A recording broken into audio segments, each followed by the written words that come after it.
kodwa kumuntu owudingayo umoya ongcwele. Ngoba lana njengoba ngithi indaba ezimnandi nje, indaba lezi futhi ezingamphoqi umuntu. Akekho forcedwayo, akekho donswa ngenkani, kuphela nje ukuthi nje uma ngabe inhliziyo yakhe ivuma. Izinto abaningi baye badideke ukuthi kungani namhlanje sebebaningi abantu abanobufakazi nje. Wonke umuntu nje nami ngimbonile uJesu, wonke umuntu nami ngilibonile izulu, abanye basibonile isikhoko, abanye bayibonile ingelosi. Abantu bayaxakeka ukuthi how come like wonke umuntu sebona uNkulunkulu these days. Abantu they are missing a point ukuthi ingoba vele wonke umuntu kufanele ngabe uyabona. Kodwa manje akusiwo wonke umuntu obonayo. Yini inkinga? Abantu abafuna ukuphendukela kuNkulunkulu.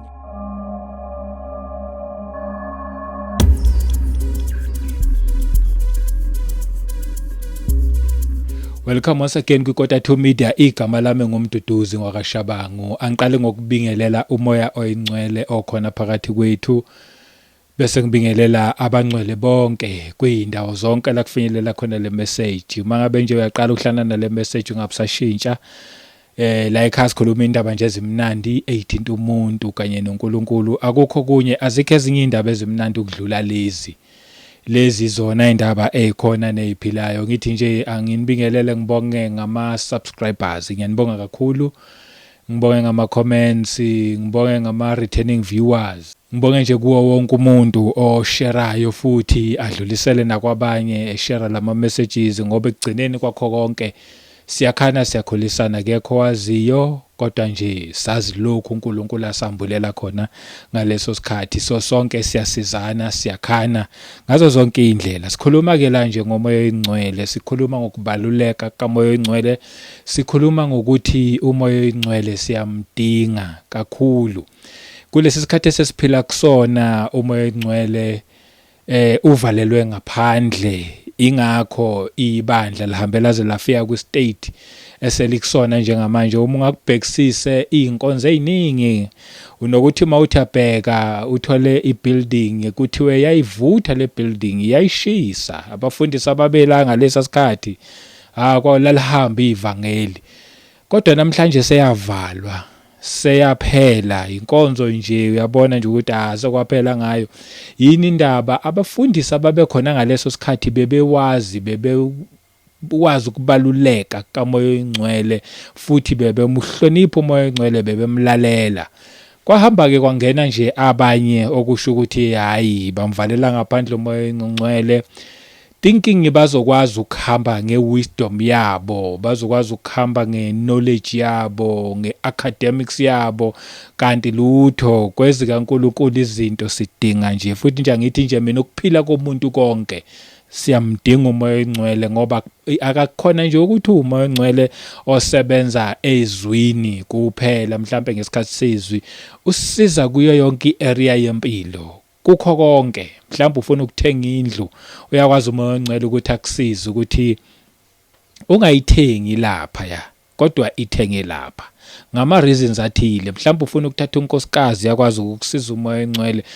Mhlawumbe ufuna umsebenzi, yakwazi ukukusiza umoya oyingcwele. Usisiza kuyo yonke area yempilo yethu uma ngabe nje thina sikwazi ukuthi sibone ukubaluleka kwakhe nokudingakala kwakhe. But ke ake sifunde izwi, sivule nganayo incwadi la etholakala kwizenzo chapter 1 verse 8. Ngithi nje ke sivule ngayo le. Ithi ku verse 8, but you shall receive power when the Holy Spirit has come upon you. Ngiyazi yaqhubeka le ndaba, but okwamanje engathi singathatha nje le first part u8a wakhona. Uma ngabe ethi but you shall receive power, niyakwamukeliswa amandla uma ngabe umoya oyingcwele esefikile kinina. When the Holy Spirit has come upon you, lithi niyakwamukeliswa amandla. Yazi khona le nkulumo le enokukhulunywa ngabantu nje ezweni.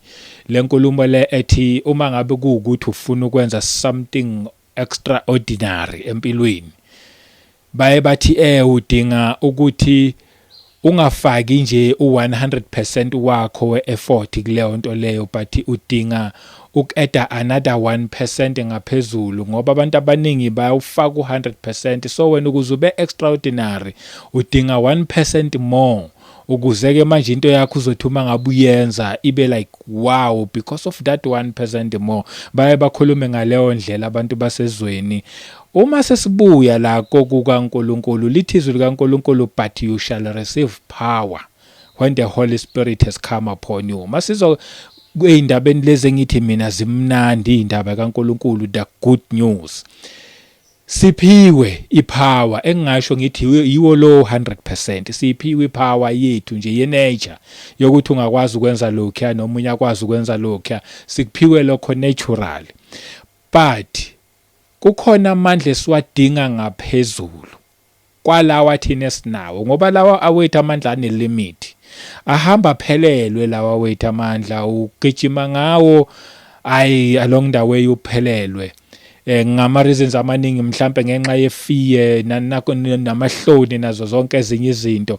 Manje udinga umoya oyingcweleke ozozonezezelwa kuphekwa lamandla lawa wena owanikeziwe, lawa awenature nawo. Usudinga ke manje amanye amandla kamoya oyingcwele. Unfortunately abanye abantu baye bahamba amandla lawa bawafuna endaweni ezirong. Abanye bahambe baye emanzini befuna lamanzi.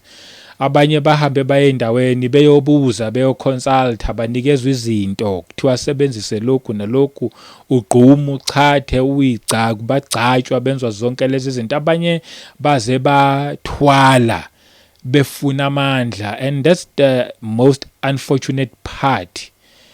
Abantu baye balekhi understanding. Amandla bagijima bawafune endaweni ezirong. Nakhona ngoba bazi ukuthi amandla abo ahamba phelele, so badinga lamandla amanye angaphezulu. Kanti akhona amandla alungile na right ngendlela eyisimangaliso, amandla aphelele, amandla angeke ahamba kufaka enkingeni kusasa. Instead amandla azokwenza ukuthi akukhulise, kungakhuli wena kuphela, kukhule nabanye abantu. And futhi amandla azakwenza kunokuba ungene enkingeni, akwenzeke manje uhlonipheke instead of ukuthi ungaze ube nenkinga. Amandla aqhamuka noNkulunkulu okungamandla kamoya oyingcwele.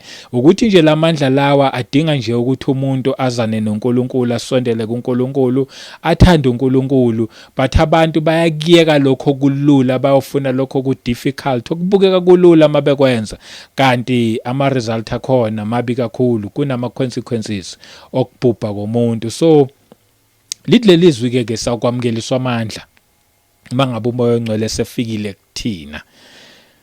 But ake ngiqhubeke nayo. Last isiketha sathuma ngabe sikhuluma ngale ndaba kamoya oyingcwele, ngayilanda kuGenesis ngereason yokuthi nje ake simthola umoya oyingcwele lapha yayiqaleni. Last week sesabheka leyo part leyo ukuthi ake simthole nje umoya oyingcwele lapha ekuqaleni. But ke namhlanje ake sithi ukuqhubeka nayo, silande nje indaba esiyaziyo etholakala lapha yana kuJoel. Umprofeti uJoel leyo siyayazi. Uprofeti uJoel ukhuluma indaba enkulu kabi lapha, ekhuluma ngomoya oyingcwele kwi-Old Testament, ekhuluma ngokwakuzokwenzeka in future, of which leyo future leyo yilesi sikhathi ke thina sesiphila kusona. But wayekhuluma yena ngomlomo wakhe esetshenziswa uNkulunkulu, ebona okuzayo okuhle. Ake siyibheke kuJoel chapter 2 verse 28.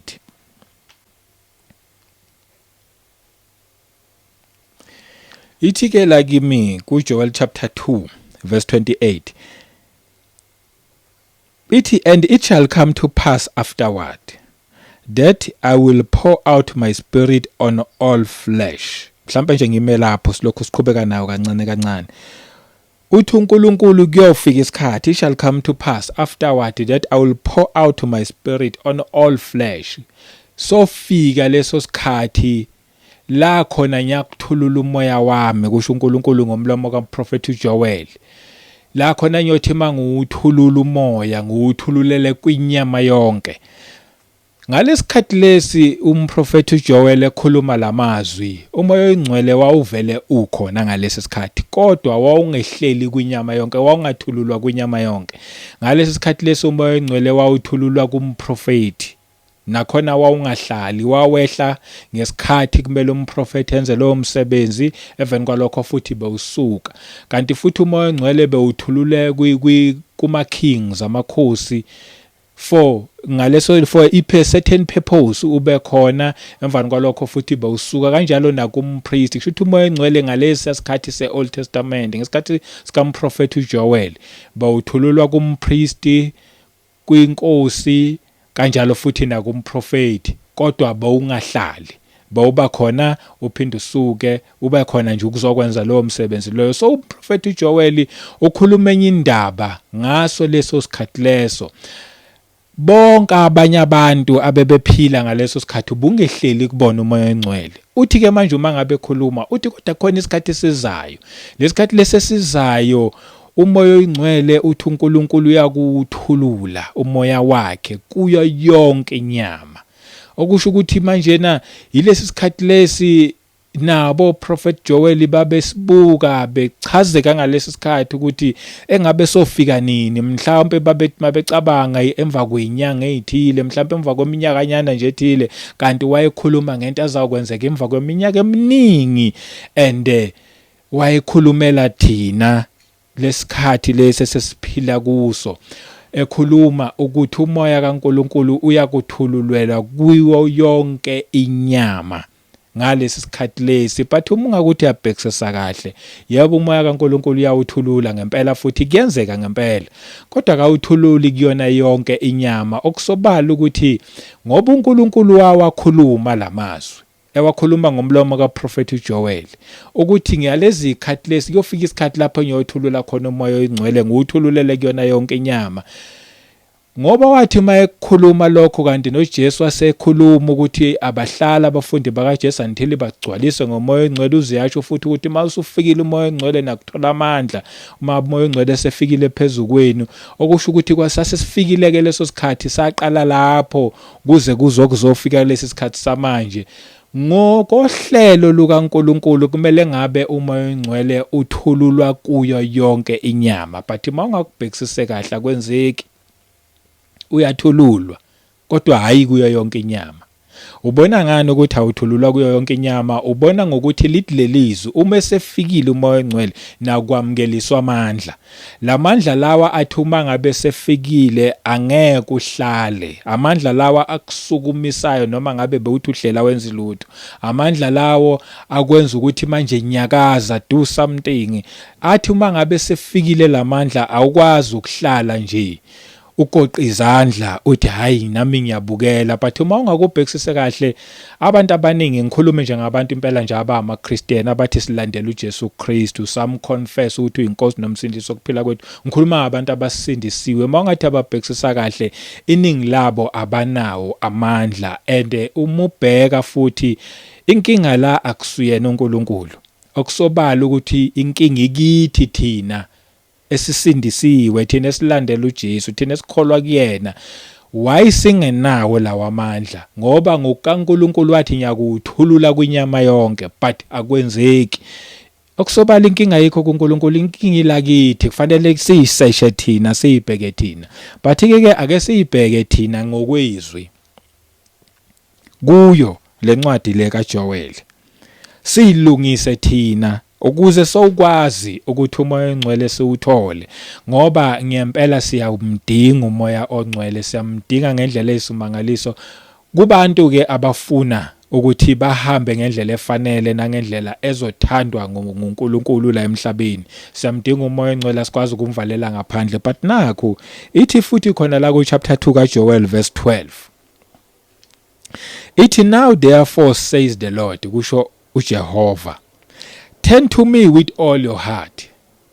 Ngithi mina inkinga yikho kuNkulunkulu, inkinga yaba kuthina, thina abantu. That's why umoya ongcwele singenawo, that's why lamandla singenawo, that's why sithi sisindisiwe kodwa sikwazi ukutshela omunye umuntu oseduzane kwethu ngenkosi uJesu Kristu. That's why sinamahloni, ngoba lamandla maye sefikile ayokwenza ukuthi ungabi namahloni futhi ungasabi lutho, uphenduka ube umuntu othi makufiwa nyofa nyolfela leli ivangeli ngenxa yalamandla. But abantu abaningi bayakusaba lokho. Yazi inkinga yaba kuphi? Lithi lelizwi turn to me with all your heart. Okusobala ukuthi abantu abaningi baphenduka, yebo, bamamkela uJesu abayinkosi nomsindisi wokuphila kwabo, but they didn't turn with all their heart. Okusobala ukuthi abantu bathi uma ngabe bephendukela ukuthi samamukela besarenda bethi uJesu inkosi nomsindisi kwethu, kunezinto ababeselokhu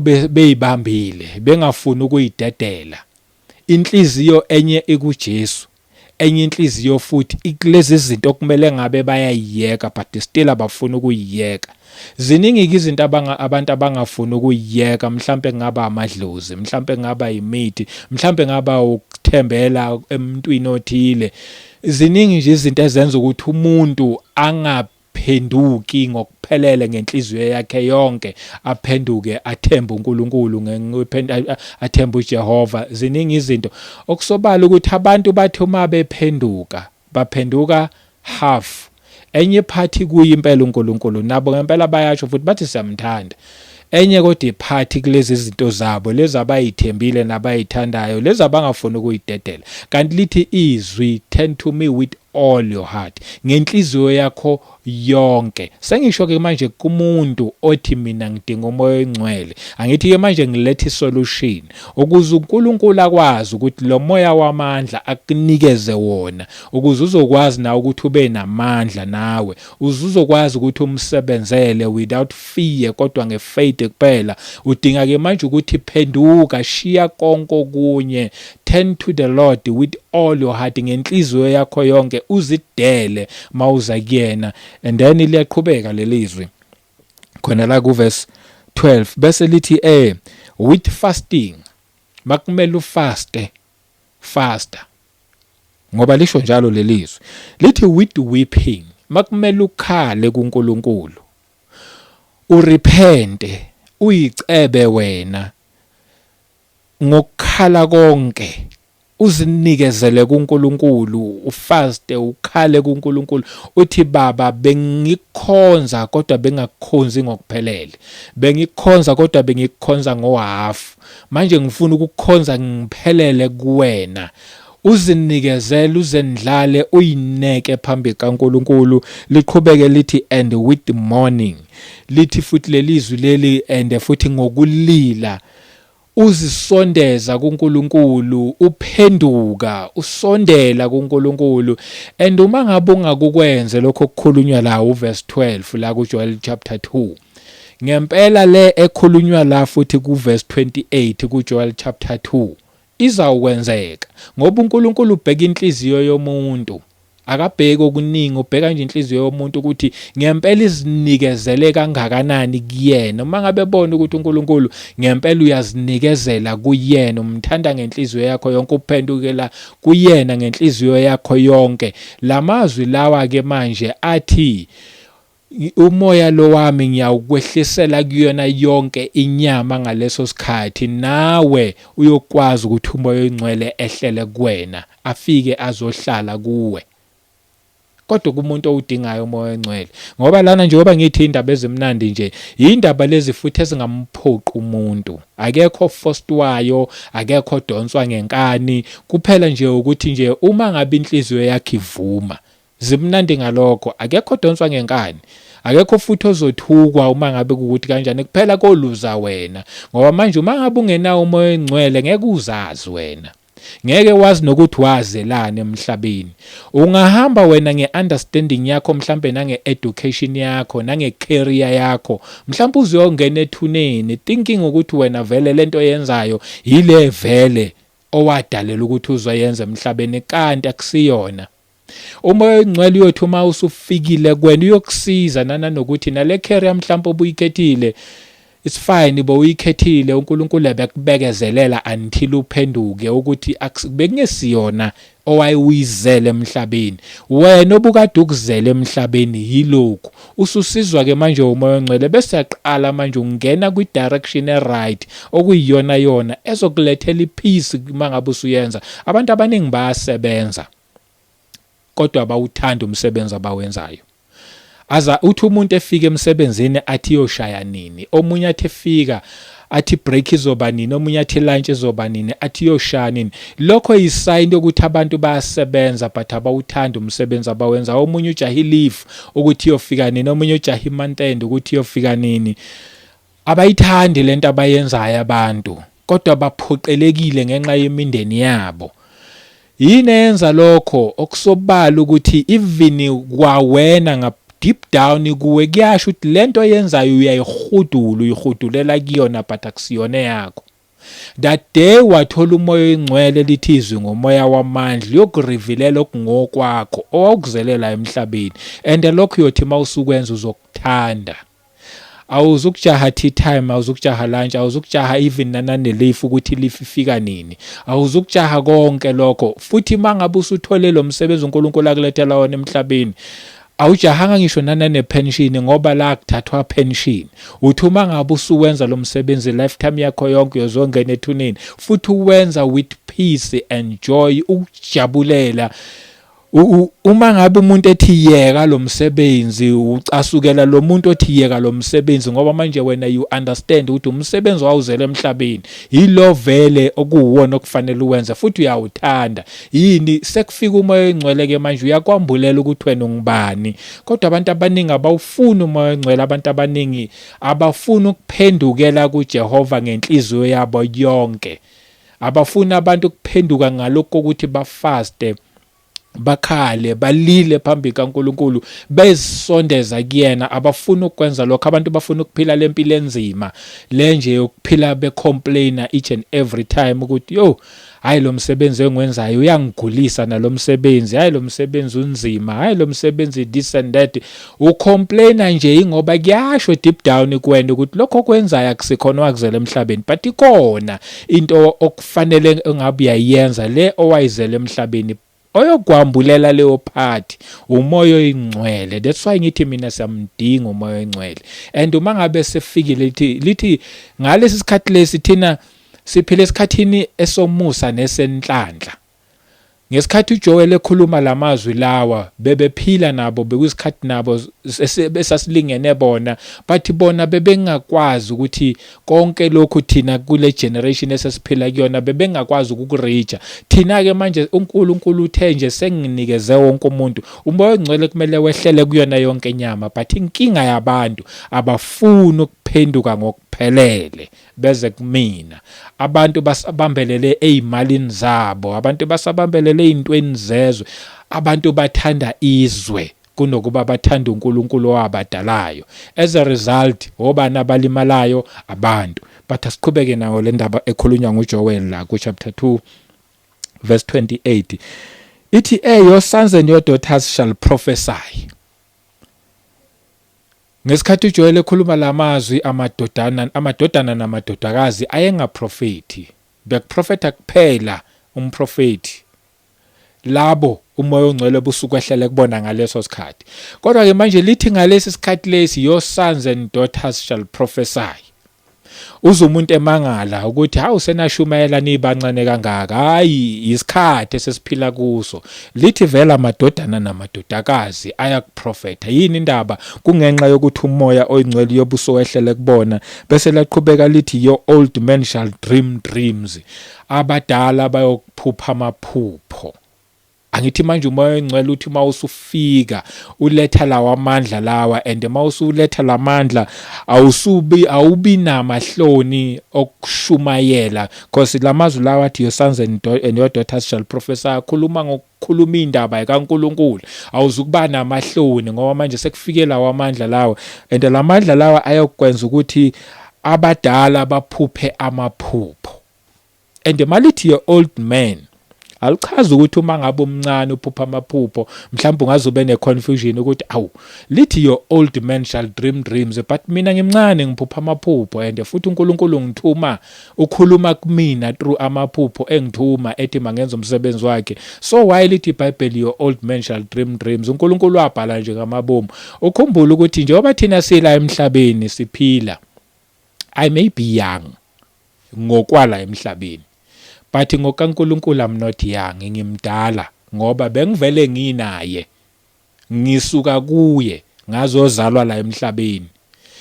And ngithe mangabe sengizalwa la emhlabeni, mhlambe nabazali bathi mangabe bengizala vele ngisuke ngumntwana kubona, but nje ngokohlelo likaNkulunkulu angisuye umntwana, ngimdala bengivele nginoNkulunkulu ngazozalwa ke emhlabeni ke ngathola umzimba ngaba umntwana ngilokhu ngiyakhula kanjalo nangewisdom nasekumazini uNkulunkulu kuze kufike ke eminyakeni ethile kuthi mase kufika kuleya age mhlambe seyuyimpunga nakho konke bese kuthiwa umdala kahle kudala waba mdala but ngokwezwe namehlo ethu thina we-understanding yethu uqale wabamncane wakhula malithi your old man shall dream dreams likhuluma nje ngokuthi ngoba vele besivele sinayo yothi umoya ongcwele masefika buvela umdala unayo uNkulunkulu uyothi mayesefika ke manje uyokhuluma uNkulunkulu ngamaphupho kwena uyophupha amaphupho hayi amaphupho la ukuthi uthakathwa ubani amaphupho ukuthi uphupho ugijima ubaleka but uNkulunkulu uyakuzambula kuwe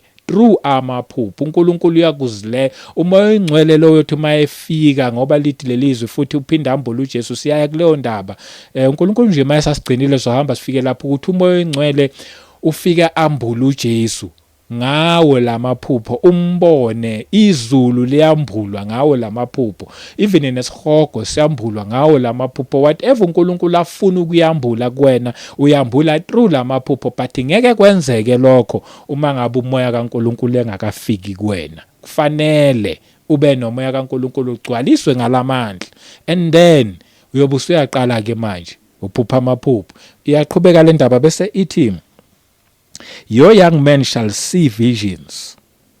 Omunye umuntu angathi hayi uthe wena mhlawumbe abantu abadala ngoba sasibadala kunaye but liphinde lethizwe futhi your young man shall see visions.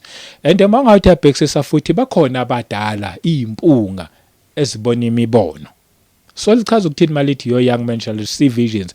uNkulunkulu nje nendlela yakhe akhuluma ngayo.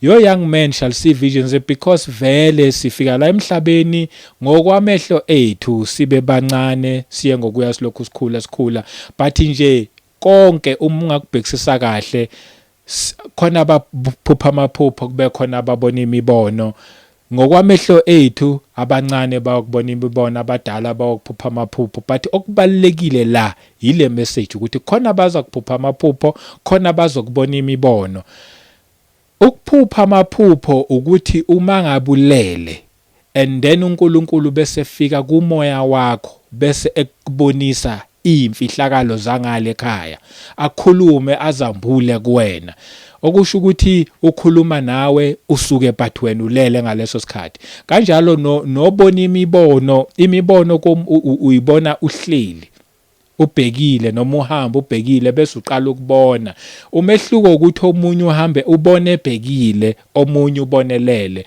but at the end of the day bonke laba bantu bayabona ubani obenza babone umoya oyingcwele owehlela kubo uma sehlele kubona bese beyaqala bayabona and uma ngabe sebeqala ke manje bebona kula ke manje nabo sebeqala benza lokho kufanele ukuthi mabazokwenza emhlabeni abantu abaningi baye badideke ukuthi kungani namhlanje sebebaningi abantu abandobufakazi nje wonke umuntu nje nami ngimbonile uJesu wonke umuntu nami ngilibonile izulu abanye basibonile isihogo abanye bayibonile ingelosi abantu bayaxakeka ukuthi how come like wonke umuntu usebona uNkulunkulu these days abantu they are missing a point ukuthi ingoba vele wonke umuntu kufanele ngabe uyabona kodwa manje akusiwo wonke umuntu obonayo yini inkinga abantu abafuna ukuphendukela kuNkulunkulu ngenhliziyo yabo yonke bekumele ngabe wonke vele umuntu yakubona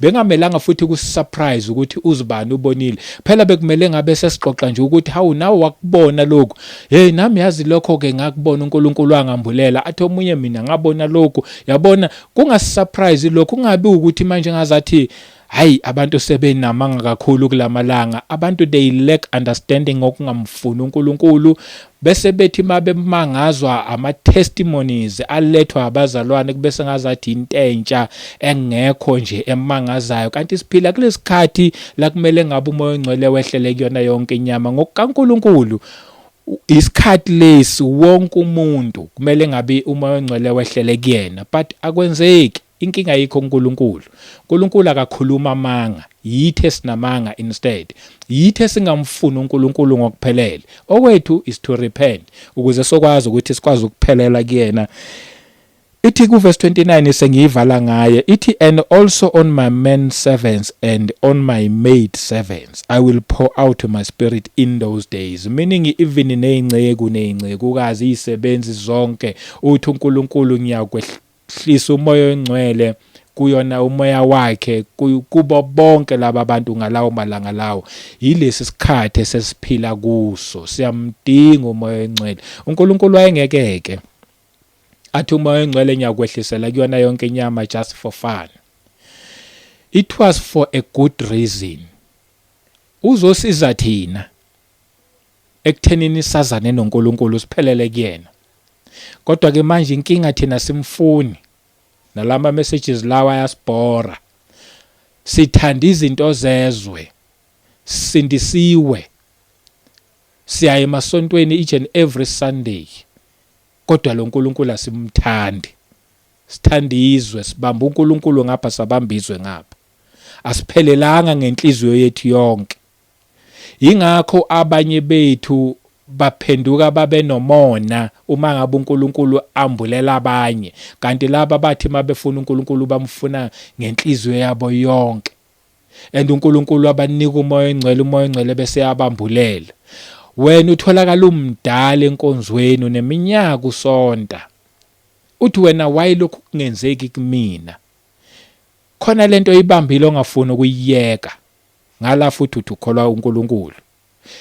Uwe oyosearcha ukhuleka ukhale kuNkulunkulu akwambulela ukuthi yini lento ibambile kanti yini lento evimbile. And uNkulunkulu wethembekile uyokwambulela leyo nto bese uyayiyeka. Provided ubuya kuyena uphendukela kuyena ngenhliziyo yakho yonke.